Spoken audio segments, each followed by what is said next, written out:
আমার মনে যে ইচ্ছাটি জাগছে আমি সেটা আপনাদের সামনে খুলে বলতে চাই। আমার মনে হচ্ছে আবার যদি আমি ঢাকা বিশ্ববিদ্যালয়ের নতুন করে ছাত্র হতে পারতাম।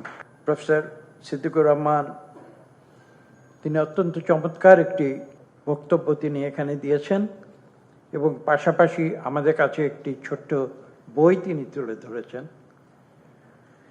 অত্যন্ত বিনীতভাবে তিনি বলেছেন যে এটা কোনো গবেষণাপত্র নয়। আমি তার উদ্দেশ্যে বলতে চাই, আমি খুব অল্প সময়ের ভিতরে এটা যেটাকে বলে কুইক রিডিং, আমি একটা কুইক রিডিং প্রথম থেকে শেষ পর্যন্ত দিয়েছি। বাড়িতে গিয়ে হয়তো পুরোটা আবার পড়ব। আমি তার যে বিনীত যে বক্তব্য যে এটা কোনো গবেষণাপত্র নয়, আমি তার উদ্দেশ্যে আমি ছোট্ট একটি অনুরোধ করতে চাই। আপনি তো এখনো ডিন আছেন এখানে, আপনি অন্তত আপনি একজন গবেষণার ছাত্র, পিএইচডির ছাত্র একজন নিয়ে তাকে এই পুস্তিকাটি দিয়ে বলুন যে এটা তোমার আগামী পিএইচডি থিসিসের বিষয়।